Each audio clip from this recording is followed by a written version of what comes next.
نبی سے پیار کا اظہار کرنا عام ہے، لیکن اطاعت بوجھ لگتی ہے، قیامت کی علامت ہے۔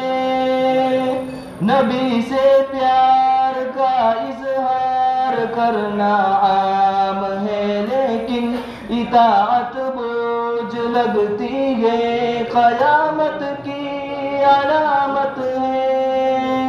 گنہگاری کو ہلکی سے سمجھ کر مست سارے، ندامت بوجھ لگتی ہے، قیامت کی علامت ہے۔ تلاوت بوجھ لگتی ہے، قیامت کی علامت ہے۔ عبادت بوجھ لگتی ہے، قیامت کی علامت ہے۔ تلاوت بوجھ لگتی ہے، قیامت کی علامت ہے۔ خدا ناراض نہ ہو جائے اس غم میں، نگاہوں کی حفاظت بوجھ لگتی ہے، قیامت کی علامت ہے۔ خدا ناراض نہ ہو جائے اس غم میں، نگاہوں کی حفاظت بوجھ لگتی ہے، قیامت کی علامت ہے۔ جو صحبت دل میں یاد رب کی شمع کو کرے روشن، وہ صحبت بوجھ لگتی ہے، قیامت کی علامت ہے۔ تلاوت بوجھ لگتی ہے، قیامت کی علامت ہے۔ عبادت بوجھ لگتی ہے، قیامت کی علامت ہے۔ تلاوت بوجھ لگتی ہے، قیامت کی علامت ہے۔ مریض حب دنیا بن گئے ہیں، اس لیے شوق شہادت بوجھ لگتی ہے، قیامت کی علامت ہے۔ مریض حب دنیا بن گئے ہیں، اس لیے شوق شہادت بوجھ لگتی ہے، قیامت کی علامت ہے۔ جو آیت انفرو کہہ کر ابارے اہل ایمان کو، وہ آیت بوجھ لگتی ہے، قیامت کی علامت ہے۔ تلاوت بوجھ لگتی ہے، قیامت کی علامت ہے۔ عبادت بوجھ لگتی ہے، قیامت کی علامت ہے۔ تلاوت بوجھ لگتی ہے، قیامت کی علامت ہے۔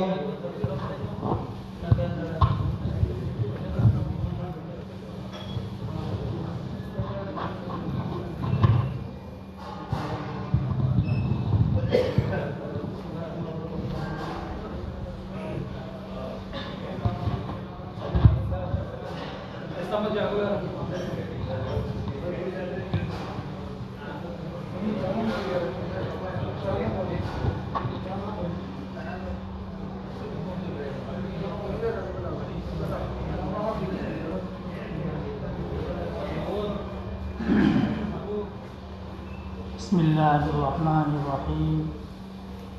الحمد للہ رب العالمین، والصلاة والسلام على سید الانبیاء والمرسلین، وعلى آلہ واصحابہ واتباعہ وازواجہ وعلماء امتہ ومن تبعہم بإحسان إلی یوم الدین، اما بعد۔ فاعوذ باللہ من الشیطان الرجیم، بسم اللہ الرحمن الرحیم۔ یا ایہا الذین آمنوا اتقوا اللہ وذروا ما بقی من الربا ان کنتم مؤمنین، فإن لم تفعلوا فأذنوا بحرب من اللہ ورسولہ۔ وقال النبی صلی اللہ تعالی علیہ وسلم: درہم ربا يأكله الرجل وهو يعلم أشد من 36 زينة، وعن جابر رضی اللہ تعالی عنہ قال لعن رسول اللہ صلی اللہ تعالی علیہ وسلم آکل الربا وموکلہ وکاتبہ وشاہدیہ وقال هم سواء او کما قال علیہ الصلاۃ والسلام صدق اللہ تعالی وصدق رسولہ النبی الکریم۔ قابل سر احترام بزرگوں، بھائیوں اور دوستوں، آج کی اس مجلس میں ہمیں جس موضوع کے ماتحت رہتے ہوئے چند باتیں سمجھنی ہے وہ موضوع ہے سود کی قباحت، سود کی برائی اور اس کی چند مروجہ شکلیں۔ بزرگوں اور بھائیوں، دنیا میں انسان کو اپنی زندگی گزارنے کے لیے مال کی ضرورت تو پڑے گی۔ مال کے بغیر انسانی زندگی ایک قدم بھی آگے نہیں بڑھ سکتی۔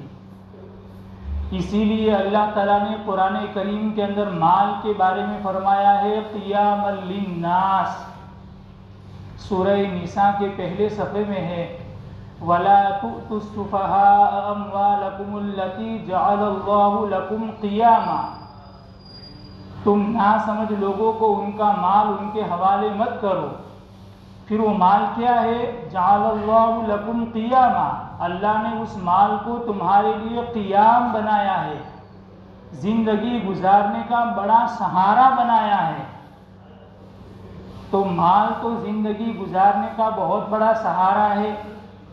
مال کے بغیر انسان کی زندگی دو چار قدم بھی آگے نہیں بڑھ سکتی۔ لیکن میرے بزرگوں اور بھائیوں، مال کے سلسلے میں انسان اور مسلمان آزاد نہیں ہے۔ مال کے سلسلے میں ہر مسلمان کی ذمہ داری بنتی ہے کہ تین چیزوں کا مکمل خیال رکھے۔ پہلی بات تو یہ ہے کہ مال جو انسان کما رہا ہے وہ حلال کا ہے کہ وہ حرام کا ہے۔ سب سے پہلے تو اس کی تحقیق ضروری ہے کہ میرے پاس جو مال آ رہا ہے ہوٹل سے، کٹلری سے، اسٹور سے یا گلے سے، کسی بھی طریقے سے میرے پاس جو مال آ رہا ہے وہ حلال کا مال ہے یا پھر حرام کا مال ہے۔ نمبر 2 پر مسلمان کی ذمہ داری ہے کہ اس مال کے آنے کے بعد، حلال مال کے آنے کے بعد، اس کے اندر اللہ کی طرف سے جو حقوق واجبہ اور نافلہ ہے اس کو ادا کرے۔ حلال مال ہے لیکن اللہ نے اس کے اندر جو حقوق واجبہ اور نافلہ نہیں رکھے ہیں وہ ادا نہیں کر رہا ہے، تب بھی انسان خطرے میں ہے۔ حلال مال ہونے کے باوجود بھی اگر آگے کا راستہ کلیئر نہیں ہے تو میرے بھائیوں انسان خطرے میں ہے۔ تیسری ذمہ داری یہ ہے کہ حلال مال جب خرچ کر رہا ہے اس وقت اس کی دل کی کیفیت کیا ہے؟ کیا دکھلاوے کے لیے خرچ کر رہا ہے یا صرف اور صرف اللہ کی رضا جوئی کے لیے خرچ کر رہا ہے؟ اس لیے حدیث شریف میں 3 شخصوں کے لیے وعید بیان کی گئی ہے۔ ایک سخی آدمی ہے، اللہ کے راستے میں مال بہت خرچ کر رہا تھا لیکن اس کا مقصد تھا ناموری مقصد تھا، اجنبی تھا، ناموری مقصود تھی، اللہ نے اس کی سخاوت کو قبول نہیں فرمایا۔ تو میرے بزرگوں اور بھائیوں، مال ہمارے پاس آتا ہے، 3 ذمہ داریاں ہیں ہمارے پاس۔ مال حرام کا ہے کہ حرام کا ہے؟ نمبر 2، خرچ کہاں کیا جا رہا ہے؟ خرچ ہوتا ہے کہ نہیں؟ پورا ہوتا ہے کہ نہیں ہوتا؟ خرچ کرتے وقت انسان کے دل کی کیفیت کیا ہے؟ کہیں ایسا نہ ہو کہ میرا یہ مال دنیا میں میرے لیے عذاب اور مصیبتیں لانے کا ذریعہ بنے اور آخرت میں عذاب اور وبال بن کر کے میرے پاس آئے۔ اسی لیے نبی پاک صلی اللہ تعالی علیہ وسلم اپنی دعاؤں کے اندر مانگا کرتے تھے اللہم انی اعوذ بک من مال یکون علی عذابا ومن ولد یکون علی وبالا، مال ایسے مال سے پناہ مانگتا ہوں جو میرے لیے عذاب بنے، ایسی اولاد سے پناہ مانگتا ہوں جو میرے لیے وبال بن جائے۔ میرے بھائیو، ہم آزاد نہیں ہیں، اللہ کے احکامات کی لگام ہمارے گردن پر پڑی ہوئی ہے۔ مومن آزاد نہیں ہے، شریعت کے دائرے کے اندر مقید ہوتا ہے۔ انسان جب حلال کا مال کماتا ہے اور اپنے بچوں کو، اپنے گھر والوں کو اور اپنے آپ کو حلال مال کھلاتا ہے، حلال مال جب انسان کے پیٹ میں جاتا ہے میرے بزرگوں ایک قسم کے انوارات اور برکات پیدا کرتا ہے جو انسان کو طاعت پر کھڑا کرتا ہے۔ حلال روزی، حلال لقمے اپنے اثر ضرور دکھلائیں گے۔ اس کے بالمقابل خدا نہ کرے اگر کوئی انسان حرام کے لقمے کھاتا ہے اور دڑوے سے حرام کام کر رہا ہے، حرام روزی کھا رہا ہے، میرے بزرگوں اور بھائیوں یہ حرام کے لقمے جب پیٹ میں جائیں گے علماء نے لکھا ہے ایک قسم کی ظلمت پیدا کریں گے، ایک قسم کی ظلمت پیدا کریں گے، انسان کا دل سخت ہو جائے گا، پھر انسان کے بدن سے نافرمانی والے اعمال صادر ہوں گے۔ اسی لیے امام ابو داؤد علیہ رحمہ کے معاصر ہے، ان کے ایک ساتھی ہے سہل ابن عبداللہ تستری رحمۃ اللہ علیہ، امام غزالی علیہ رحمہ نے ان کا قول احیاء العلوم کے اندر نقل فرمایا ہے، فرماتے ہیں من اکل حرامن، جس نے حرام کا کھایا، سہل ابن عبداللہ تستری رحمۃ اللہ علیہ فرماتے ہیں جس نے حرام کا کھایا اسد جوارحہ، اس کے بدن کے اعضاء نافرمانی کریں گے، ہر حال میں اس کے بدن کے اعضاء نافرمانی کریں گے، اسد جوارحہ۔ پھر آگے فرمایا علم او لم یعلم، جان کر کھایا ہو یا بے خبری میں کھایا ہو، حرام کا لقمہ اپنا اثر ضرور دکھلائے گا۔ جیسے انسان زہر بے خبری میں پی جائے تو اپنا اثر تو دکھلائے گا۔ یہ بات الگ ہے کہ اگر بے خبری میں چلا گیا تو گناہ نہ ہو، یہ بات الگ ہے، مگر دنیا میں اس کا اثر ضرور ظاہر ہوگا۔ انسان کے بدن سے اعضاء نافرمانی کریں گے۔ علم او لم یعلم، جانتا ہو کہ نہ جانتا ہو۔ پھر فرمایا شاء او لم یشاء، وہ آدمی چاہے یا نہ چاہے، آنکھ غلط دیکھے گی، ہاتھ غلط پکڑیں گے، بد نظری کرے گی، پیر غلط چلیں گے، چاہے انسان چاہے یا نہ چاہے، حرام کا لقمہ چین کرنے نہیں دے گا۔ حرام کا لقمہ جذبات پر ابھارے گا، نفسانی خواہشات پر ڈالے گا، خدا کے احکامات کی لگام کو پار کر کے انسان کو کہیں نہ کہیں سے ڈال دے گا۔ حرام کی روزی میرے بھائیوں چین نہیں کرنے دے گی۔ اسی لیے امام حضرت اقدس تھانوی علیہ رحمہ کے ایک استاذ ہے، حضرت ان کا ذکر اپنی کتابوں کے اندر، اپنی ملفوظات کے اندر بارہا فرماتے ہیں، جن کا نام ہے حضرت مولانا یعقوب صاحب نانوتوی علیہ رحمہ، یہ حضرت حکیم الامت رحمہ اللہ کے استاد ہے۔ فرماتے ان کے بارے میں فرماتے حضرت تھانوی علیہ رحمہ فرماتے ہیں ہمارے استاذ کی ایک مرتبہ کسی صاحب نے دعوت کی، اتفاق ایسا کہ دسترخوان پر جو کھانا تھا وہ مشتبہ مال سے تیار ہوا تھا، حرام نہیں کہہ رہا ہوں، مشتبہ کا لفظ ہے، مشتبہ مال سے تیار ہوا تھا۔ حضرت کھانے کے لیے بیٹھے، صاحب کشف آدمی تھے، کھانے کے لیے بیٹھے، لقمہ لیا، منہ کے اندر ڈالا، ان کا لقمہ ابھی حلق کے نیچے اترا نہیں تھا اور ان کو کشف ہو گیا کہ یہ مشتبہ مال سے تیار ہوا کھانا ہے، فوراً اس کو نکال دیا۔ حضرت مولانا یعقوب صاحب نانوتوی علیہ رحمہ فرماتے ہیں اس کی نحوست یہ ہوئی کہ 2 مہینوں تک لگاتار میرے دل میں وسوسے آتے رہے کہ فلانا گناہ کروں، فلانا گناہ کروں، فلانا گناہ کروں۔ اندازہ لگاؤ میرے بھائیوں، اتنے بڑے صاحب کشف بزرگ، لیکن ایک مشتبہ لقمہ منہ میں چلا جاتا ہے تو اس کی نحوست کیا آتی ہے، یہ چھوڑتی نہیں ہے۔ اندازہ لگاؤ، مشتبہ یعنی شک والا مال، کہ وہ حلال ہے کہ حرام ہے، ایسا شک والا مال۔ اندازہ لگاؤ میرے بھائیوں، پیٹ میں نہیں اترا تھا، ابھی تو یہاں تھا اور نکال دیا تھا، حرام کا نہیں تھا، شک و شبہ والا تھا، اس کی نحوست یہ آئی کہ 2 مہینوں تک، فرماتے ہیں کہ 2 مہینوں تک لگاتار یہ وسوسے آتے رہے کہ فلانا گناہ کروں، فلانا گناہ کروں، فلانا گناہ کروں۔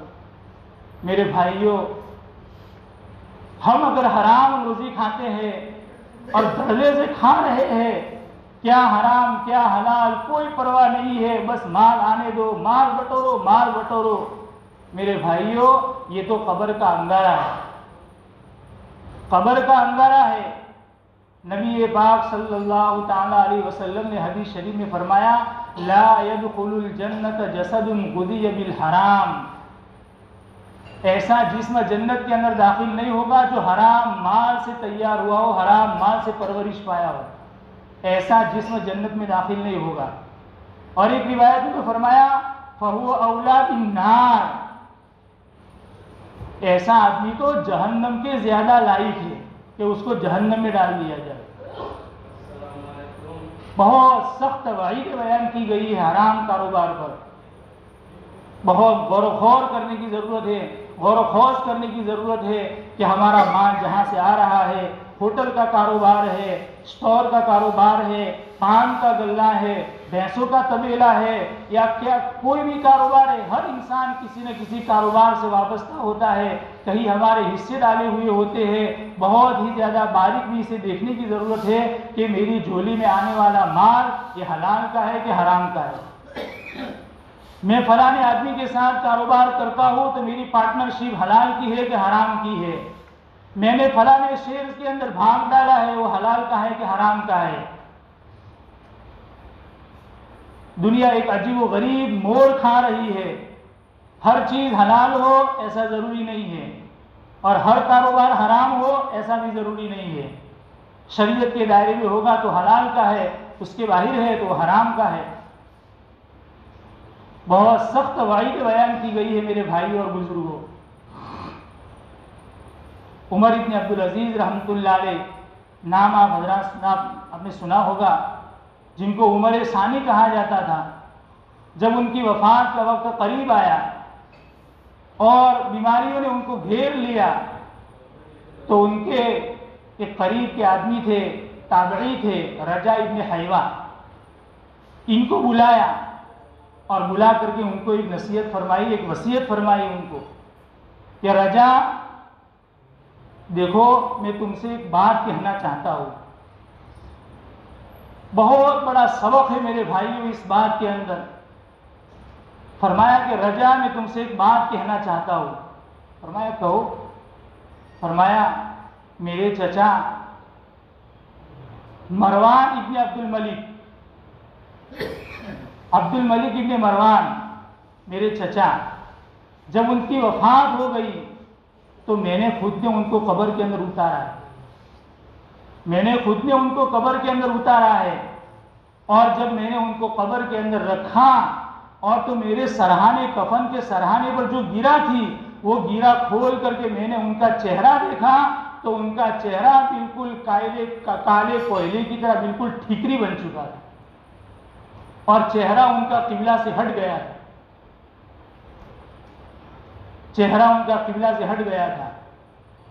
پھر فرمایا پھر اس کے بعد میں نے ولید ابن عبد الملک کو بھی میں نے دفن کیا، پھر اس کے بعد سلیمان ابن عبد الملک کو بھی میں نے دفن کیا، ان کے دونوں بیٹوں کو میں نے دفن کیا، اور میں نے اپنے ہاتھ سے دفن کیا۔ میں نے ان کے ساتھ بھی یہی معاملہ دیکھا، ان کا چہرہ بالکل کالا ہو چکا تھا اور قبلہ سے ہٹ گیا تھا۔ پھر فرمایا کہ رجا جب میری وفات ہو جاوے تو تم بھی گرا کھول کر کے میرا چہرہ کھول کر کے دیکھنا، اگر خدا نہ خواستہ کوئی دوسری صورت ہے تو میرے لیے اللہ کے سامنے رو رو کر کے دعائیں کرنا۔ کون کہہ رہا ہے میرے بھائی؟ وقت کا عمر ثانی کہہ رہا ہے۔ بہت مختصر انہوں نے خلافت فرمائی ہے، 2.25 سال سے 2.5 سال تک انہوں نے خلافت فرمائی ہے، لیکن ایسی خلافت فرمائی ہے اور دنیا کے اندر ایسا عدل و انصاف قائم کر دیا ہے کہ آج تک ان کی نظیر اور ان کی مثال پیش کی جاتی ہے۔ انصاف کی خاصیت یہ ہے کہ دنیا کے اندر مال و دولت کی ریل پیل ہو جائے گی، کیا غریب کیا امیر سب برابر ہو جائے گی۔ ایسا انصاف کر کے دکھلایا کہ ان کے زمانے میں کوئی زکوٰۃ لینے والا نہیں، ایسا انصاف کر کے دکھایا، سارے غریب ان سے آ گئے۔ ایسا وقت کا عمر ثانی یوں کہہ رہا ہے۔ میرے بھائیوں، فرمایا کہ رجا مجھ سے پہلے جانے والے تینوں خلفاء کا میں نے حال دیکھا ہے، اس طرح ہو گیا تھا، کہیں ایسا نہ ہو، مجھے خدا سے ڈر لگتا ہے کہیں ایسا نہ ہو کہ میں بھی اس گرفت میں نہ آ جاؤں۔ ان سے پہلے والے 3 لوگوں میں کیا وہ نماز نہیں پڑھتے تھے؟ وہ نمازیں پڑھتے تھے، وہ روزہ رکھتے تھے، وہ حج ادا کرتے تھے۔ کیا تھی ان کے اندر وہ بات؟ بس وہی بات تھی کہ مالیات کی خرابی تھی، قوم کا پیسہ حرام طریقے سے بٹور کر کے خزانے بھرے تھے، اپنا گھر بھرا، اپنا خزانہ بھرا تھا، حرام کے شکار تھے، حرام کے۔ میرے بھائی بہت سوچنے کی ضرورت ہے، بہت خطرے کی بات ہے اگر حرام کا لقمہ آ رہا ہے۔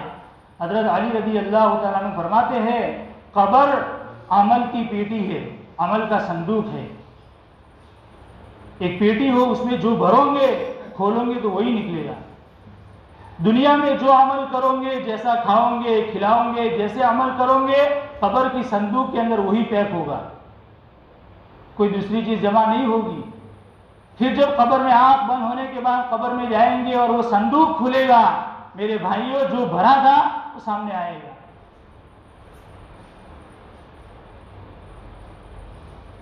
بہت ڈرو میرے عزیزوں، میرے بھائیوں، بہت ڈرنے کی چیز ہے۔ اپنے کاروبار کو شریعت کی روشنی میں بناؤ۔ بعض مرتبہ ایسے حالات سننے میں آتے ہیں، ایسے حالات سننے میں آتا ہے کہ دل میں ایسا افسوس ہوتا ہے، ہائے ہماری قوم کے کاروبار کا دیوالیہ نکل چکا ہے، ہماری قوم کا کاروبار بالکل چوپٹ ہو چکا ہے، کیسا اندھیرا چھا چکا ہے۔ کیا سنت و شریعت خالی مسجد کی حد تک ہے؟ نماز روزے اور زکوٰۃ کی حد تک ہے؟ ارے میرے بھائیوں، کاروبار کو زندہ کرو، کاروبار کو سنت اور شریعت کے مطابق لاؤ۔ معاملات کا دین بہت اہم ہے۔ حضرت تھانوی قدس سرہ کا ایک ملفوظ پڑھا گیا ابھی قریب میں، اوراد اور وظائف سے معاملات کی صفائی کو عظیم الشان سمجھو۔ آج ہمارا حال یہ بن چکا ہے، نمازیں پڑھتے ہیں، نوافل پڑھتے ہیں، یہ پڑھتے ہیں، پتہ نہیں کیا سے کیا اوراد اور وظائف پڑھتے ہیں۔ میرے بھائیوں، وظائف کا اور اوراد کا انکار نہیں ہے، آپ کرے بہت کرے، لیکن اس کے مقابلے میں معاملات کی صفائی بہت اہم ہے، معاملات کی صفائی بہت اہم ہے۔ ہمارے پاس لوگوں کا مال رکھا ہوا ہے، یہ قوم کا امانت ہے، قوم کی امانت ہے۔ غلط طریقے سے ہم تصرف کریں گے اور ہم بٹوریں گے، میرے بھائیوں خطرے میں ہیں، ہماری قبر بھی خطرے میں اور ہماری حشر بھی خطرے میں ہے۔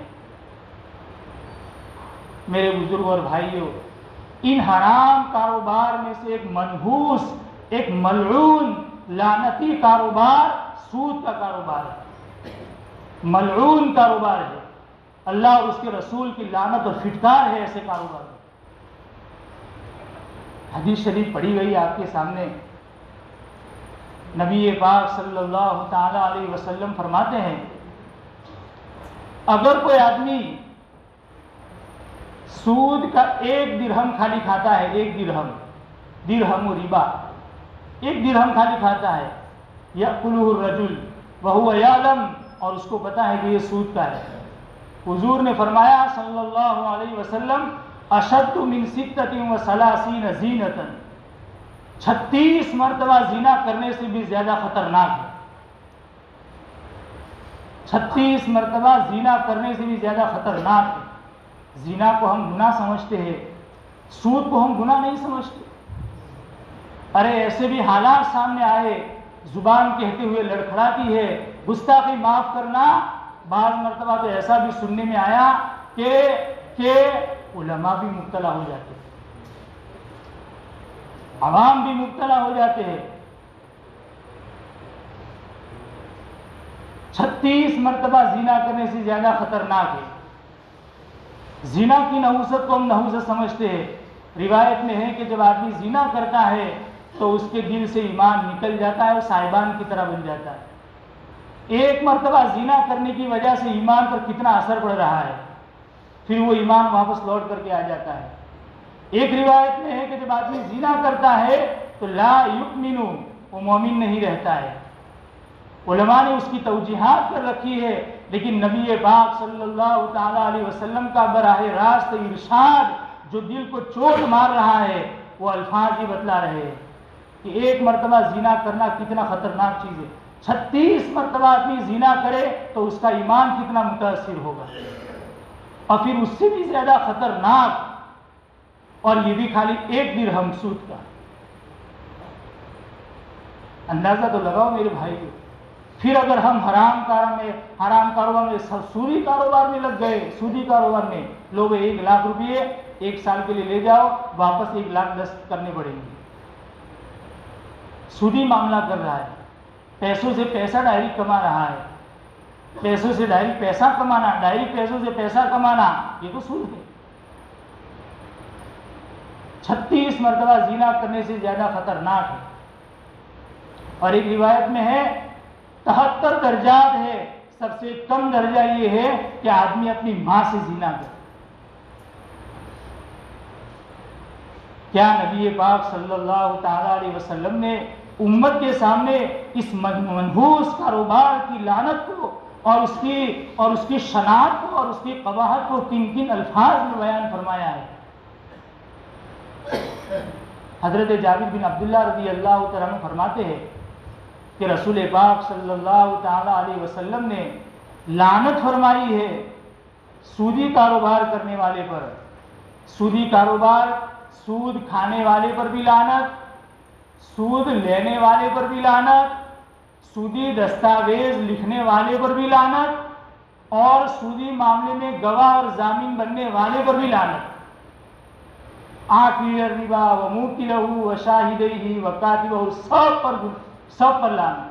وقال ہم سواء، سب گناہ میں برابر، سواء سب برابر. یہ ایسا منحوس کاروبار ہے. ہم اس میں گر گئے. اسی وجہ سے علماء نے لکھا ہے بینک کی نوکری حرام ہے. کیوں؟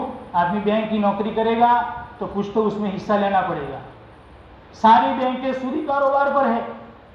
اب کمپیوٹر میں بیٹھنا پڑے گا، سودی کاروبار کی انٹری کرنی پڑے گی، اس کے ضامنوں کی انٹری کرنی پڑے گی، اس کا دستاویز بنانا پڑے گا، اس کے ڈاکیومنٹ جمع کرنے پڑیں گے، یہ سارے کرنے پڑیں گے. بینک کی نوکری کرنا حرام ہے. میرے بزرگ اور بھائیوں، ہم نبی پاک صلی اللہ تعالی علیہ وسلم کا دور میمنت کو سوچئے، کیا دور تھا وہ. دور اول کے صحابہ مسلمان جن کے پاس میرے بھائیوں کھانے کے لیے کچھ نہیں تھا، کھانے کے لیے کچھ نہیں تھا، 1 کھجور پر گزارا کر لیتے تھے. 2 ماہ تک ان کے گھر پر چولہا نہیں جلتا تھا. ستر پوشی کے لیے، بدن کو ڈھانپنے کے لیے ان کے پاس پورا کپڑا تک نہیں تھا. پیروں میں پہننے کے لیے ان کے پاس کچھ نہیں تھا. بلکہ یہاں تک لکھا ہے بھوک کی وجہ سے اور فاقہ کشی کی وجہ سے غش کھا کر زمین پر گرتے تھے. حضرت ابو ہریرہ رضی اللہ تعالیٰ عنہ کا حال بخاری شریف کی روایت میں بیان کیا گیا ہے اور خود ان کی زبانی بیان کیا گیا ہے. فرماتے ہیں وَإِنِّي لَأَخِرُّ بَيْنَ الْمِنبَرِ وَبَيْنَ الْحُجْرَةِ. بعض مرتبہ میں بھوک کی وجہ سے منبر شریف اور حجرہ شریفہ کے درمیان میں گر پڑتا تھا غش کھا کر. فَيَجِيءُ الْجَائِي، آنے والے آتے تھے، وَيَضَعُ قَدَمَهُ عَلَىٰ عُنُقِهِ، میں گرا پڑا ہوا ہوتا تھا اور آنے والے آتے تھے اور میری گردن کے اوپر اپنا پیر رکھ کر کے جاتے تھے. وَيَرَوْا، اور وہ تو سمجھنے والے سمجھتے تھے کہ اس کو تو کوئی جنون ہے، النبی جنون، مجھ کو کوئی جنون ہے. پھر وہ خود فرماتے ہیں وَمَا بِي إِلَّا الْجُوعُ، خود فرماتے ہیں ما بی الا الجوع، کچھ نہیں تھا، بس فاقہ کشی تھی اور بھوک ستا رہی تھی. بھوک کی وجہ سے میں گر پڑتا تھا. ایسے حال تھے میرے بھائیوں حضور کے زمانے میں، صحابہ کے زمانے میں ایسے کٹھنائیوں کے حالات تھے، ایسے صبر آزما حالات تھے. ایسے موقع پر بھی بلکہ خود آپ علیہ السلام کا حال یہ تھا، روایت میں بیان کیا گیا ہے توفی رسول اللہ صلی اللہ تعالی علیہ وسلم ودرعہ مرہونۃ عند یہودی. آپ کی وفات ہوئی اس حال میں کہ آپ کی جنگ کے اندر کام آنے والی زیرہ ایک یہودی کے پاس قرضہ لیا تھا آپ نے، تو قرضہ لینے کے بعد گروی کے طور پر اس زیرہ کو رکھا تھا ایک یہودی کے پاس۔ کیا حال تھا میرے بھائیو، سوچو ذرا، سید الانبیاء کے گھر پر کھانے کے لیے کچھ نہیں ہے، اور جنگ میں کام آنے والی ایک زیرہ آپ نے ایک یہودی کے پاس گروی کے طور پر رکھی ہے، رہن کے طور پر رکھی ہے، اڈونے رکھی ہے۔ اس حال میں آپ کی وفات ہوئی، آپ نے چند سا جھو لیے تھے بطور قرض کے ازواج مطہرات کا نفقہ ادا کرنے کے لیے، اور آپ کی وفات کے بعد آپ کا وہ قرض ازواج مطہرات رضی اللہ تعالی عنہن اجمعین نے ادا کیا ہے۔ یہ حال تھے میرے بھائیوں دور اول کے اور صحابہ کے، اور آپ علیہ السلام کی زمانے کے یہ حال تھے۔ اس کے باوجود بھی قرآن کریم کا ایک لہجہ دیکھیے، قرآن کریم فرماتا ہے، عین ایسے موقع پر فرماتا ہے، لا تمدن عینیک الی ما متعنا به ازواجا منہم۔ صحابہ کفار کے قرضوں تلے دبے ہوئے تھے، فاقہ کشی عام تھی، بھوک مری عام تھی، کپڑا پہننے کے لیے نہیں تھا، خود سید الانبیاء کو قرضہ لینے کی نوبت آئی۔ عین ایسے موقع پر بھی قرآن کریم یہ کہہ رہا ہے، او مسلمانوں، ان کفار کے مال و دولت کی طرف للچائی ہوئی نظر سے دیکھنا بھی مت، ان کفار کے مال و دولت کی طرف للچائی ہوئی نظر سے دیکھنا بھی مت۔ سود لینا تو دور کی بات، سود حرام کر دیا۔ ایسے حالات تھے ہمارا قدم پھسل جاوے، اچھو کا قدم پھسل جاوے۔ رائنا شیوخا سقیتو، بڑے بڑوں کو دیکھا ہے کہ ان کا پتا کٹ گیا ہے۔ ایسے حالات میں بھی قرآن ان کو جھنجھوڑ کر کے بڑی تاکید کے ساتھ کہہ رہا ہے، لا تمدن عینیک الی ما متعنا به ازواجا منہم، خبردار ان کے مال و دولت کی طرف للچائی ہوئی نظر سے دیکھا بھی کرے۔ لا تمدن کا لفظ استعمال کیا ہے، کھینچنے کے معنی میں آتا ہے، یوں آنکھیں پھاڑ کر کیسا بنایا ہے بنگلہ، کیسا مال و دولت ہے، لا تنظرن نہیں ہے، اور تاکید کے ساتھ نہیں کا سیگا ہے۔ میرے بھائیوں، پھر ہم ایسے ماحول میں رہتے ہوئے کیا ہم پر کیا فاقے آ گئے، شادی کرنی ہے بچی کی، سود میں ہاتھ ڈال دیا،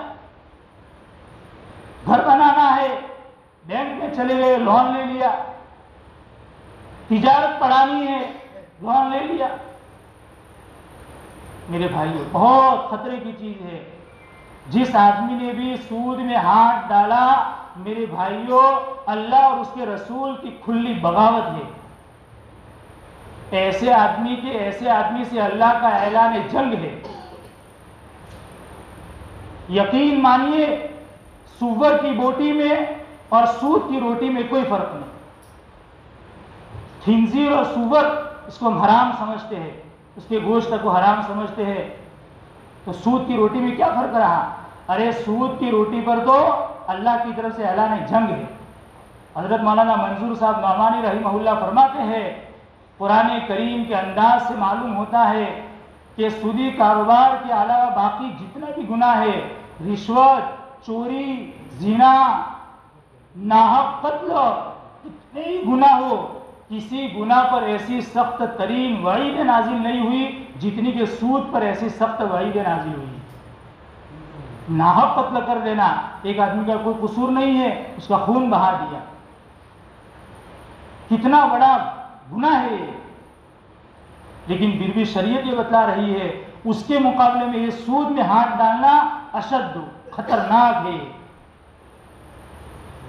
ہم سوچیں میرے بھائیوں، بہت باریک طریقے سے سود ہمارے مال میں آ جاتا ہے، ہمیں پتہ بھی نہیں ہوتا ہے۔ آج کل سارے لوگ بینکوں سے جڑ گئے ہیں، بینک کا کاروبار سودی کاروبار ہے۔ کہیں ایسا نہ ہو، طرح کی اسکیمیں آ رہی ہے، آدمی سوچے سمجھے پوچھے بغیر اس میں ہاتھ ڈال دیتا ہے اور حرام کا اور سود کا شکار ہو جاتا ہے۔ بہت توجہ دینے کی ضرورت ہے میرے بھائیوں، کمائی کے اعتبار سے، مال کے اعتبار سے بہت ہی زیادہ چوکنا پن کی ضرورت ہے۔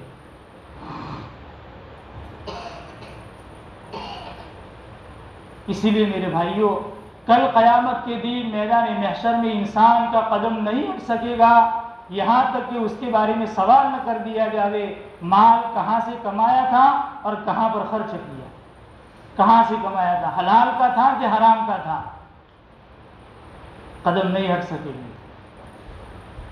پہلے ہی یہی سوال اور جواب۔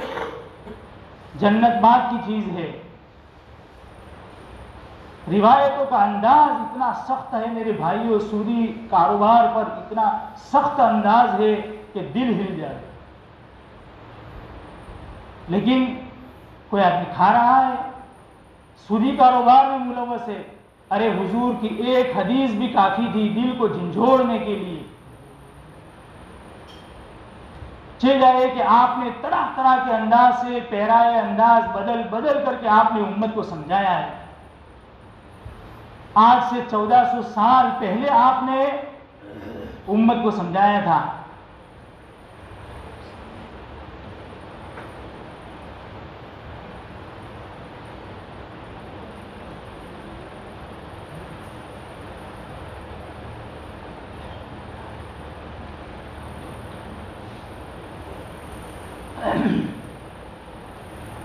خلاصہ یہ ہے میرے بھائیوں، سود لینا، سود میں مبتلا ہونا، ایک تھوڑا سا بھی سود ہمارے مال میں آ جاتا ہے میرے بھائیوں، یہ ساری وعیدوں کا مستحق بن جائے گا۔ کن حالات میں سود میں ہاتھ ڈالنے کی اجازت ہے؟ اگر ہمارے پاس پیسہ نہیں ہے، کوئی قرضہ دینے کے لیے تیار نہیں ہے، ہم علماء کے پاس جا رہے کہ مولانا اس حال میں کیا کروں، شریعت میری کیا رہبری کر رہی ہے، میرے لیے بینک سے سودی لون لینا میرے لیے کب جائز ہوگا؟ آج کل تو یہ حال ہو چکا ہے، ولیمے میں زور و شور سے ولیمہ کرو چاہے بینک سے سودی لون لینا پڑے، اچھے سے اچھا گھر بنا دو چاہے بینک سے سودی لون لینا پڑے۔ ارے تجربہ شاہد ہے جس نے بھی اس منحوس اور لعنتی کاروبار میں ہاتھ ڈالا خدا نے ان کو اجاڑ دیا، کنگال ہو گئے۔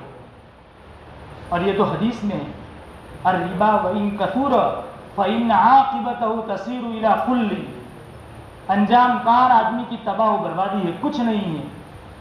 تجربے سے شاہد ہو چکے، ہمارے آپ لوگوں کے سامنے بھی تجربات ہوں گے۔ دنیا میں ہی آدمی کو اللہ تعالیٰ اس کی سزا چکھا دیتے ہیں۔ حلال کاروبار کرو، حلال کاروبار، چاہے نفع میں تھوڑا سا بچے، لیکن اللہ کی طرف سے اس میں برکت ہے۔ بقیت اللہ خیر لکم ان کنتم مؤمنین، اللہ جو بچاتے ہیں یعنی حلال کا، ہم جو بچاتے وہ نہیں، اللہ جو بچاوے چاہے تھوڑا سا بچے یہ بہتر ہے، خیر لکم، یہ تمہارے لیے بہتر ہے۔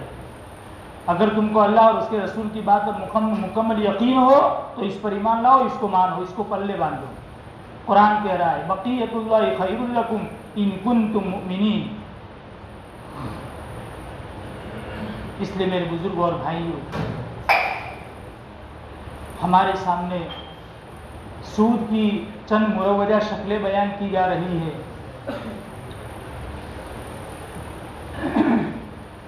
شریعت نے ہمیں کوئی موقع ایسا نہیں ہے کہ شریعت نے ہماری رہبری نہ کی ہو۔ ارے دین اسلام تو انسان کی زندگی کے آخری دم تک اس کی رہبری کرتا ہے، قیامت تک کے لیے لوگوں کی ہدایت کا ضامن ہے، ضامن۔ چاہے کیسے ہی حالات پیش آ جائے، قرآن رہبری کرے گا، حدیث رہبری کرے گی، فقہ رہبری کرے گا۔ ہماری ذمہ داری ہے کہ ہم ایسے حالات میں اگر پڑ گئے تو ہم معلوم کریں۔ ہمارے حضرت مولانا عبدالرحمن صاحب دامت برکاتہم العالیہ، ایک حضرت نے خود نے میرے سامنے ایک مرتبہ بیان فرمایا کہ میرے پاس ایک آدمی آیا اور اس نے اپنے مالی شکایت کی کہ حضرت میرے پاس، میں بہت غریب آدمی ہوں، میرے پاس پیسہ بھی نہیں ہے کہ میں کہیں بھاگ ڈال سکوں، کچھ نہیں میرے پاس، خستہ حال ہوں، شکایت کی اس نے۔ تو مولانا فرماتے ہیں کہ میں نے اس سے یوں کہا ایک چھوٹا موٹا تھوڑا سا قرضہ خالی تھوڑا سا کسی کے پاس سے لے لو، 4-5 ہزار کا خالی لے لو بس، اتنا معمولی قرضہ تو ہر آدمی دے سکتا ہے، تم 1,00,000 2,00,000 مانگ لو تو کون دے گا؟ یہ تو معمولی سا ہے. اور اس کے ذریعے سے ایک ہاتھ لاری خریدو اور بڑی دکان میں سے جا کر کے تولیے اور بنیان خریدو، دستی رومال خریدو اور خریدنے کے بعد اس کو تم بیچو. یہ حلال کاروبار ہے، اس کو بیچو. اس آدمی کا بیان ہے، مولانا فرماتے ہیں کہ اس آدمی کا بیان ہے کہ میں نے ایسا کرنا شروع کر دیا. 3 سالوں کے بعد یا 4 سالوں کے بعد وہ آدمی میرے پاس آیا. مجھے تو پتا بھی نہیں تھا کہ 3 سالوں پہلے آیا تھا کہ نہیں آیا تھا. ایسے تو مولانا کے پاس بہت سارے آتے ہوں گے اور مولانا ہر ایک کی رہبری کرتے ہیں. تو 3 سالوں کے بعد وہ آدمی میرے پاس آیا اور اس نے کہا حضرت آپ کو کیا چاہیے؟ حضرت آپ کو کیا چاہیے؟ مولانا فرمایا کہ کیا چاہیے کہ کیا مطلب؟ کہ حضرت آپ کو کوئی مال چاہیے، کوئی پیسہ چاہیے، آپ کی کوئی ضرورت ہو، میں پورا کر سکتا ہوں، میں سبق کے درجے میں پورا کر سکتا ہوں، اللہ نے مجھ کو مال میں برکت عطا فرمائی ہے. پھر اس نے سارا واقعہ سنایا کہ حضرت میں آج سے 3 سال پہلے میرے پاس کچھ نہیں تھا، میں آپ کے پاس آیا تھا اور آپ نے تھوڑی سی میری رہبری فرمائی تھی، میں نے آپ کی نصیحت پر عمل کیا، اللہ نے کاروبار میں برکت عطا فرمائی. اس آدمی کا کہنا یہ ہے کہ اللہ نے حلال مال میں برکت عطا فرمائی اور میں نے وہ کپڑے اور دستی رومال بنیان بیچے، میں نے چھوٹی موٹی دکان پھر خریدی، پھر اللہ نے برکت عطا فرمائی، بڑی دکان بنائی، پھر اللہ نے برکت عطا فرمائی، سٹی میں دکان بنائی. آج احمد آباد کی سٹی میں میری 3 دکانیں ہیں، مشہور مارکیٹ میں میری 3 دکانیں ہیں اور تینوں دکانوں کے لیے میرا مال بھرا ہوا ہے. اللہ نے مال کی ریل پیل کر دی. حلال میں برکت ہے، حرام میں نحوست ہے. حلال میں مال کی بڑھوتری ہے، حرام کے اندر کنگال پن ہے. صاف ہو جائے. حدیث کی گارنٹی ہے وَإِن كَثُرَ فَإِنَّ عَاقِبَتَهُ تَصِيرُ إِلَى كُلِّ. صاف ہو جائے. اب آپ کے سامنے چند مروجہ شکلیں بیان کی جاتی ہے. پہلی شکل تو یہ ہے، مشہور و معروف ہے. ایک آدمی نے دوسرے آدمی کو قرضہ دیا. ایک مقروض آدمی آیا اور سامنے والے نے قرضہ اس کو دیا، 1,00,000 روپے کا قرضہ دیا اور قرضہ دینے کے بعد اس نے یہ شرط لگائی کہ بھی جب تم واپس کرو تو 1,10,000 روپے مجھے واپس کرنا. ہر آدمی جانتا ہے کہ یہ سود ہے. اب یہ 1,00,000 روپے لینا تو اس کے لیے واپس لینا تو جائز ہے، لیکن اس کے ساتھ 10,000 روپے جو اوپر بڑھ گئے جس کی شرط لگائی تھی اور وہ لے رہا ہے، یہ سود کے ہے، یہ اس کے لیے حلال نہیں ہے. کیا کرنا پڑے گا؟ اس کا لے لیا تو کیا کرنا پڑے گا؟ شریعت رہبری کرے. اگر وہ آدمی زندہ ہے، مالک معلوم ہے، وہ آدمی زندہ ہے، اسی کو جا کر کے واپس کرو. ہر ایسا مال جو ہمارے پاس حرام طریقے سے آیا ہو، ہر ایسا مال جو ہمارے پاس حرام طریقے سے آیا ہو اور اس کا مالک ہمیں معلوم ہو تو مالک تک پہنچانا ضروری ہے. صدقہ کرنے سے ہم بری نہیں ہوں گے.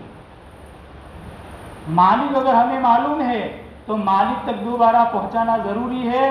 صدقہ کرنے سے ہم بری نہیں ہوں گے. اگر مالک کا انتقال ہو گیا اس کے وارثین تک پہنچاؤ. یہ مال اس کے ورثے میں چلا جائے گا، یہ مال ہمارا نہیں ہے. ہم مر جائیں گے تو ہمارے وارثین اس کے مالک نہیں ہوں گے. مالک معلوم ہے، مالک تک پہنچاؤ یا اس کے وارثین تک پہنچاؤ. ہر کوئی حرام مال. ایک نوکر ہمارے ہوٹل میں کام کر رہا تھا مثال کے طور پر، اور اس نے 10 دن کام کیا اور اس کو تھوڑا مشکل معلوم ہوا تو بھاگ کر چلا گیا. اب اس کی 10 دن کا پگار تنخواہ ہمارے گلے کے اندر جمع ہے. اب یہ ہم نفع کے اندر ایڈ کر لے، شامل کر لے اور پارٹنروں کے نفع میں چلا جاوے، یہ حرام کا مال جا رہا ہے. اور یہ ہوٹل چلانے والا آدمی اس کا ذمہ دار بنے گا. یہ حرام کا مال ہے. اب اگر یہ نوکر کہاں چلا گیا اس کی تحقیق کرو. اگر پتہ چل جاتا ہے وہاں تک اس کا مال پہنچا دو. اور اگر کچھ عطا پتہ نہیں ہے کہاں چلا گیا، کہاں نوکری کرتا ہے، اس کا کوئی ایڈریس وغیرہ معلوم نہیں، نہ اس کے وارث معلوم ہے، تو ثواب کی نیت کے بغیر اس کے نام سے صدقہ کر دو.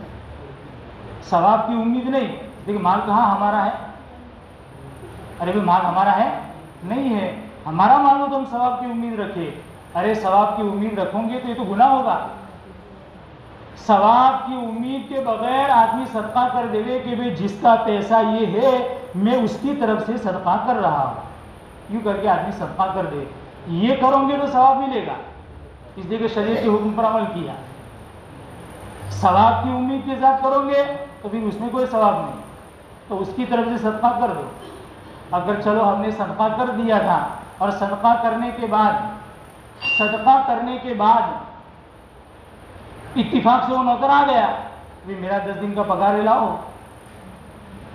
وہ آ گیا اور ہم نے تو اس کے نام سے صدقہ کر دیا تھا، تو بھی شریعت رہبری کرے گی. اس کا حق ہے، اس کو دے دے.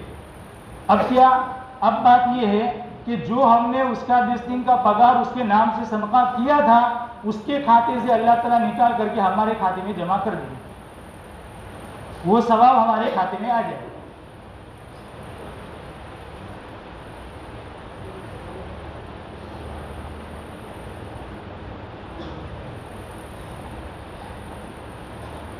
بہرحال پہلی شکل تو یہ ہے جو مشہور و معروف ہے، شخصی سود، کہ کسی متعین آدمی کے پاس سے یا متعین جماعت کے پاس سے ہم نے سود لیا ہے، سودی کاروبار کیا ہے، تو سود میں جو پیسے آئے ہیں وہ اگر مالک معلوم ہے تو اس کو واپس کر دیا جائے، اور اگر وہ نہیں ہے، اس کے وارثین ہیں تو ان تک پہنچا دیا جائے، اور اگر کچھ عطا پتہ نہیں ہے تو اس کے نام سے صدقہ کر دیا جائے ثواب کی نیت کے بغیر.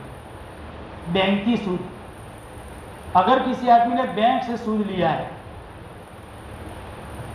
سودی لون لیا ہے، اس نے قرضہ لیا ہے، اب بینک سودی لون چھوڑو، ہمارے کھاتے کے اندر ہم نے بینک کے کھاتے کے اندر پیسے جمع کیے. دیکھو بینک کے اندر پیسے جمع کرنا اس کو یوں سمجھو کہ ہم نے بینک کو قرضہ دیا ہے، وہ تو بینک ہم کو واپس کر دے گی، ہم جب نکالنا چاہے تو نکال سکتے ہیں.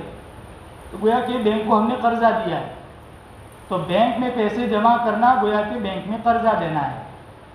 اب بینک کیا کرتی ہے، ہمارے پیسوں کو لے کر کے ہمارے کھاتے میں جمع کرنے کے بعد اب اگر بینک کے پاس کوئی دوسرا آدمی آیا پیسہ لینے کے لیے، سودی لون لینے کے لیے، تو ہمارا پیسہ اس کو سودی لون میں دے دیا جائے. اب بینک اس کے پاس سے سود وصول کرے گی. ارے سمجھ میں آ رہا ہے؟ بینک اس کے پاس سے سود وصول کرے گی بڑے پیمانے پر 10%، 15%، جو بھی ان کا قرار ہوتا ہے اس کے مطابق بینک ان کے پاس سے سود وصول کرتی ہے. اب جو سود وصول ہوا اس سود کا بڑا حصہ تو بینک اپنے پاس رکھتی ہے اور اس کا ایک چھوٹا حصہ ہمارے کھاتے میں جمع کرتی ہے ہم کو خوش کرنے کے لیے کہ بھائی صاحب تمہارے پیسے لے کر کے ہم نے اس کو دیا تھا تو تم نے ہمارا ٹیکہ کیا تھا، چلو ہم بھی تمہارا ٹیکہ کرتے ہیں. تو یہ جو سود وصول کیا تھا بینک نے، بڑا حصہ تو بینک نے اپنے پاس رکھا اور اس میں سے کچھ ٹکاواری، کچھ پرسنٹ، کچھ پوائنٹ اس نے ہمارے کھاتے میں یہ سود جمع کر دیا. اب یہ ہم نے بینک کو 1 لاکھ روپیہ قرضہ دیا تھا، بینک نے ہم کو ریٹرن کیا دیا، 1 لاکھ تو دے گی ہی واپس، اور اوپر سے ہم کو تھوڑا سا سود دیا، چاہے 10 روپیہ دیا ہو چاہے 100 روپئے دیے ہو، بڑا سود تو اس نے رکھ لیا ہے، سود کا کچھ حصہ اس نے ہم کو دیا، جس کو چوپڑی میں پاس بک کے اندر انٹرسٹ کے نام سے کالم بنایا جاتا ہے، انٹرسٹ. اب اس میں نیچے رقم لکھی ہوئی ہوتی ہے، فلانی تاریخ میں تمہاری اتنی رقم جمع ہوئی اور اس پر ہم نے یہ آپ کو اتنا اضافہ دیا. لوگ اس کے الگ الگ نام رکھتے ہیں، کوئی اس کا نام رکھتا ہے اضافہ، کوئی نام رکھتا ہے انٹرسٹ، کوئی نام رکھتا ہے پروفٹ، طرح طرح کے میرے بھائیو سب نام کی شکلیں ہیں، اچھے اچھے نعرے ہیں، یہ ہے سود. یہ سب اچھے اچھے نعرے ہیں، یہ ہے سود. یہ سود ہمارے کھاتے میں آیا، بینکی سود. اب اس کا مصرف کیا، اس کو کیا کریں گے؟ اب اس کا مالک تو ہمیں معلوم نہیں.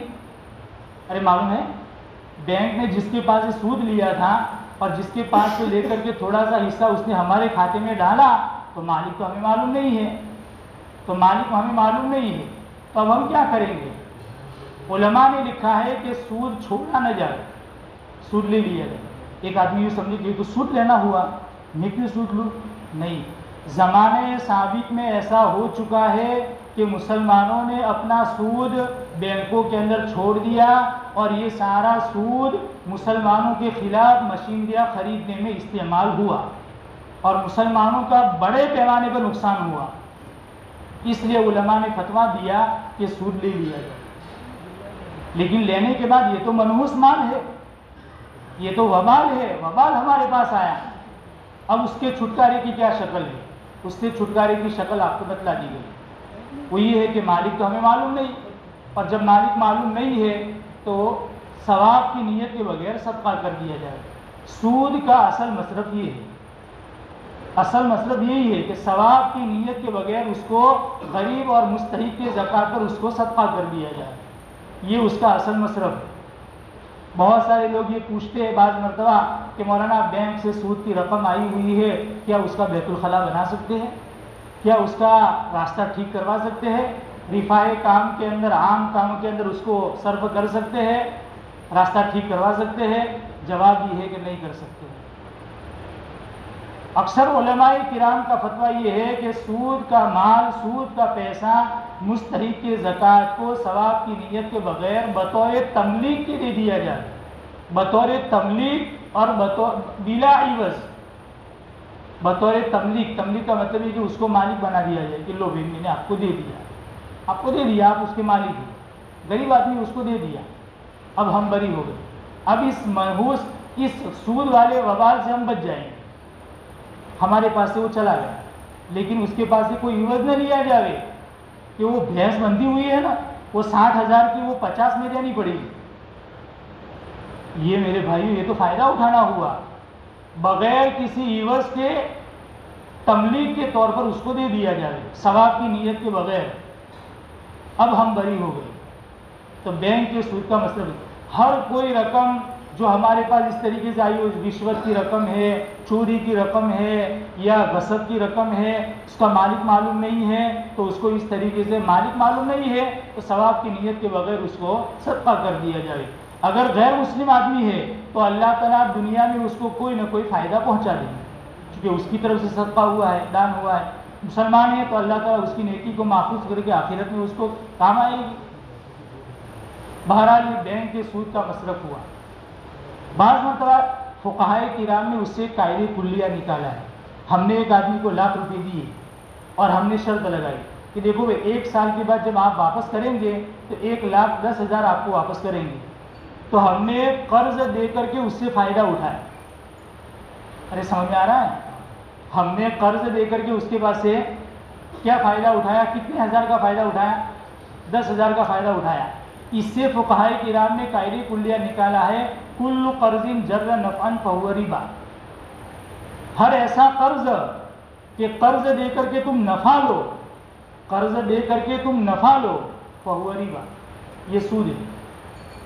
ہم نے سامنے والے کو قرض, ایک بیچارہ مقروض آیا, تنگ دستی کا ہارا مقروض آیا, ہم نے اس کو قرضہ دیا, لیکن ہم نے اس سے کوئی نہ کوئی فائدہ اٹھایا.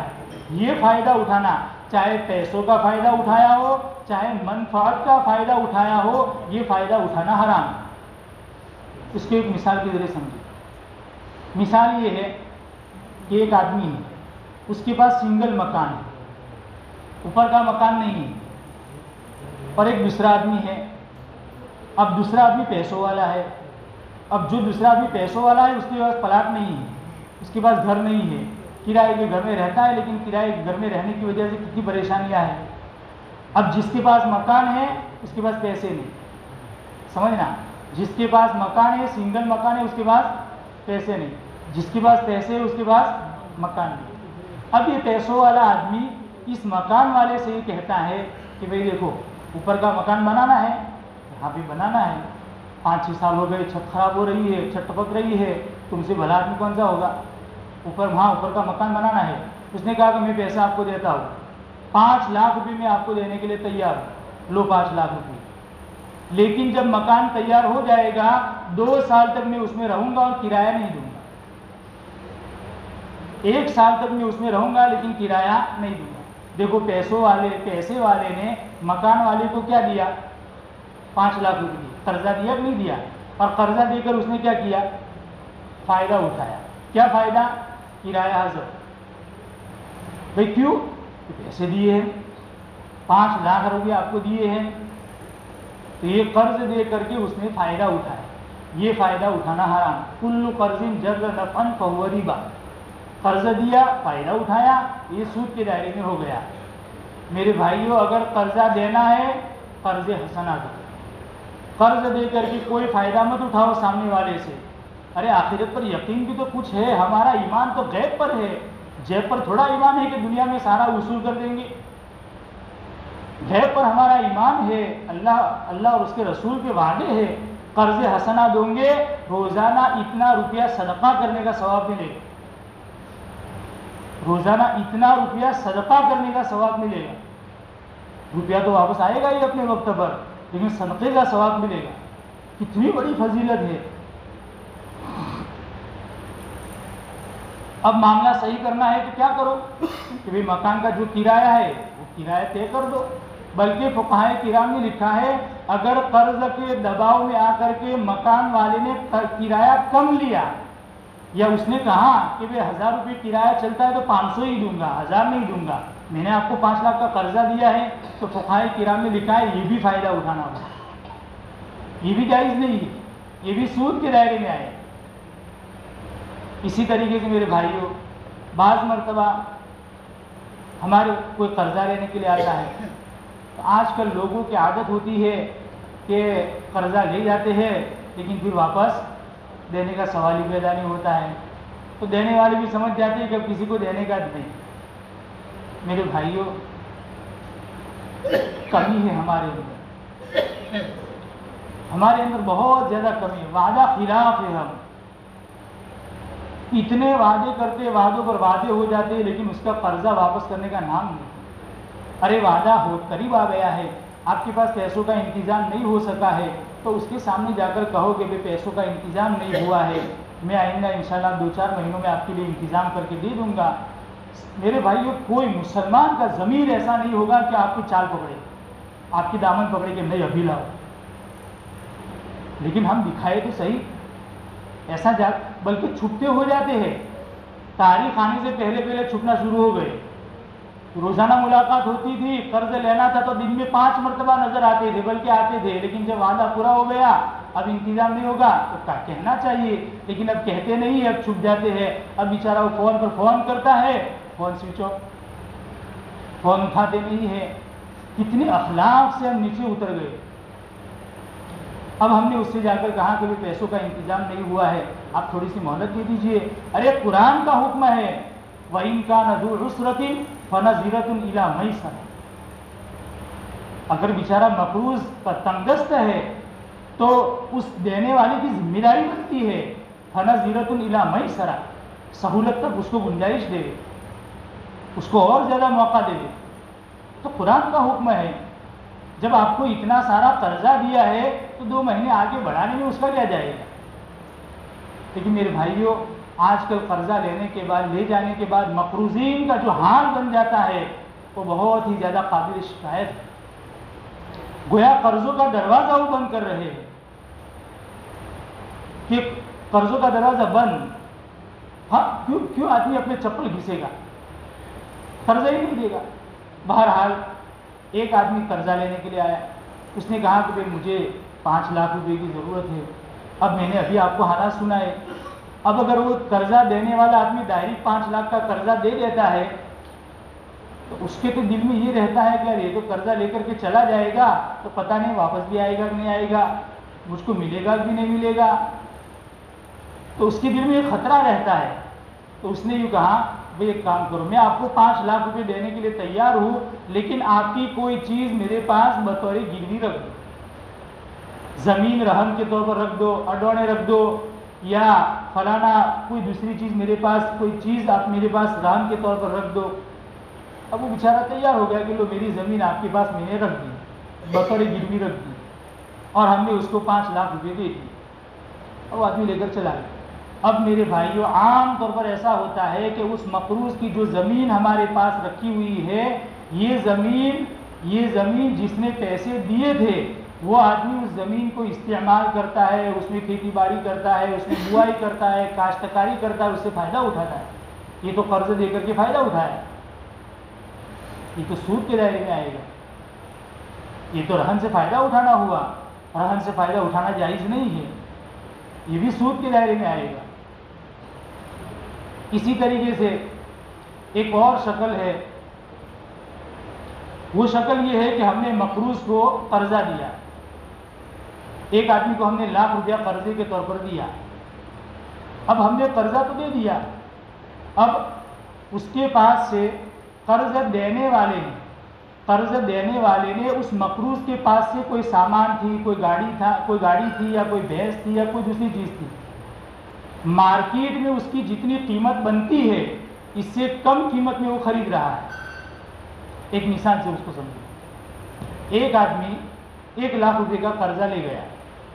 اب قرضہ دینے والے نے مقروض سے یہ کہا کہ بھئی تمہارے پاس جو بھینس ہے وہ مارکیٹ کے اعتبار سے اس کا ویلیو ہے 60,000 روپے, لیکن 50 میں آپ دے دو مجھے 10,000 روپے کم کر کے مجھ کو دے دو. اب وہ بیچارہ نہ نہیں کہہ سکتا ہے, اس لیے کہ وہ 1,00,000 کا قرضہ لے کر کے گیا ہے اور یہاں سے ہم ایسی ریکویسٹ کر رہے ہیں. تو بیچارہ شرما شرمی میں اس نے کہا کہ چلو ٹھیک ہے, کوئی بات نہیں ہے, 50 میں لے جاؤ. سچ مانیے اگر وہ آدمی 1,00,000 کا قرضہ نہ لے جاتا تو 60 کی بھینس ہم کو 50 میں دیتا. ارے 10 روپیہ بھی کوئی مفت میں دینے کے لیے تیار نہیں, تو 10,000 کون دے گا؟ تو ایسے حالت میں گویا کہ اس نے قرضہ دے کر کے 10,000 کا اس کے خود سے فائدہ اٹھایا. تو مقروض کو قرضہ دینے کے بعد اس کی کوئی چیز کم داموں کے اندر خریدنا, کم پیسوں کے اندر اس کو خریدنا, یہ بھی سود کے دائرے میں. اسی طرح اس کا الٹا کرو ذرا. ایک آدمی کو ہم نے قرضہ دیا, اب وہ مقروض بن گیا اور یہ قرض دینے والا بن گیا. اب ہمارے پاس قرض دینے والے کے پاس کوئی سامان تھا, مثلا قرض دینے والے کے پاس ایک بھینس تھی. اب قرض دینے والے نے اس مقروض کو کہا کہ بھئی تم کو بھینس چاہیے, سنا ہے کہ تم کو بھینس کی ضرورت ہے, کیا مجھ کو بھینس چاہیے.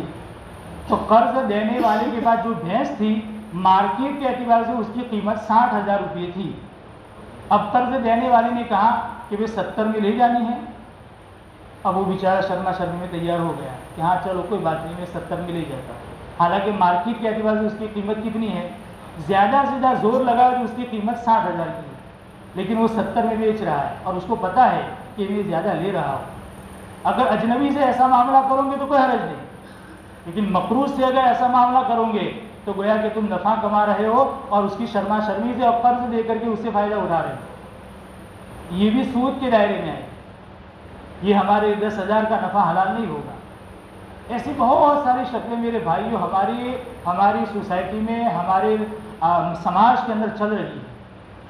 اسی طریقے سے مثلا ایک آدمی کو ہم نے قرضہ دیا, قرضہ دینے کے بعد وہ بھینس لایا بیچارہ. 1,00,000 کا ہم نے قرضہ دیا تھا, وہ بھینس لایا. تو وہ قرضہ ہم نے اس کو دیا 1,00,000 کا.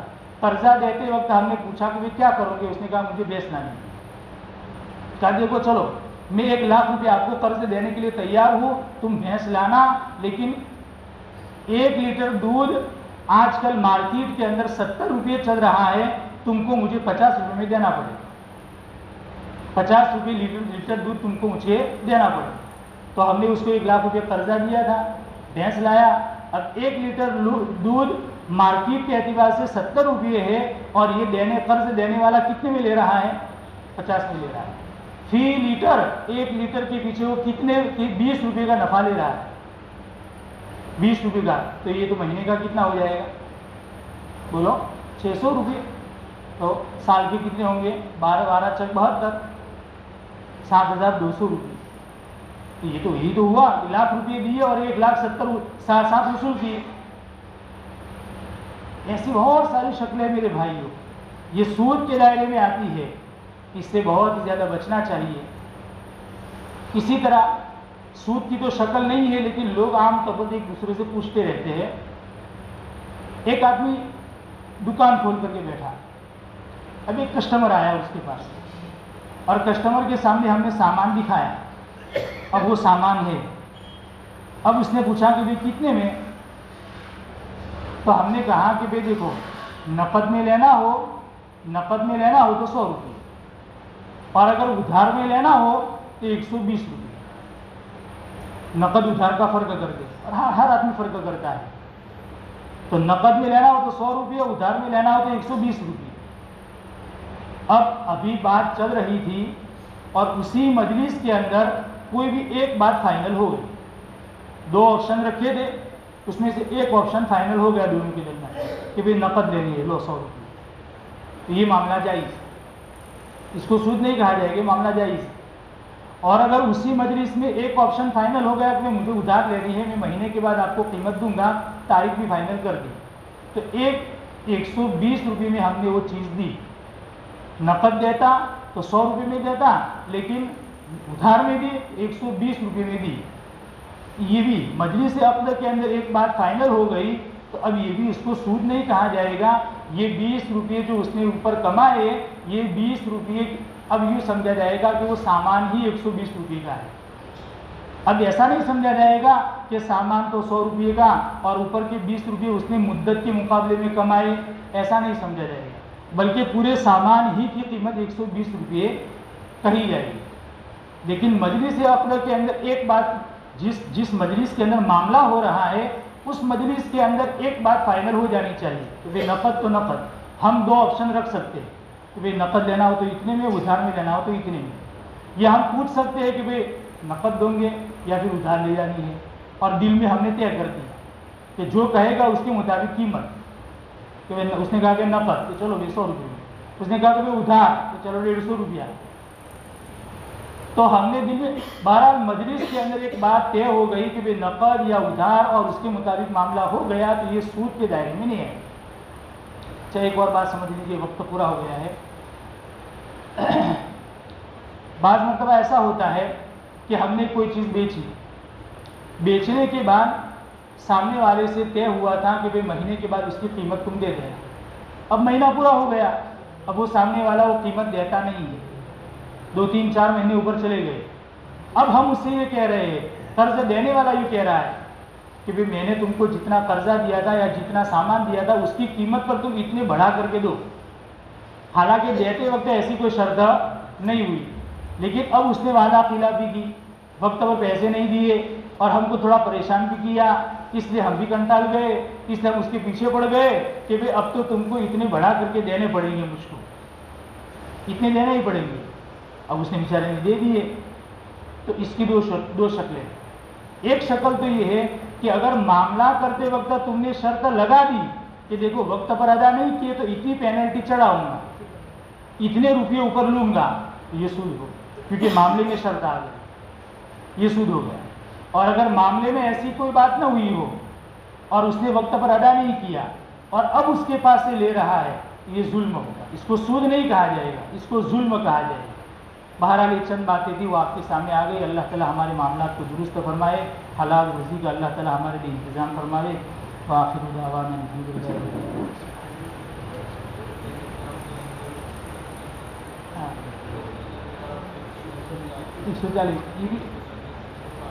یہ بھی مجلس کے اندر ایک بات فائنل ہو گئی, یہ بات صحیح ہو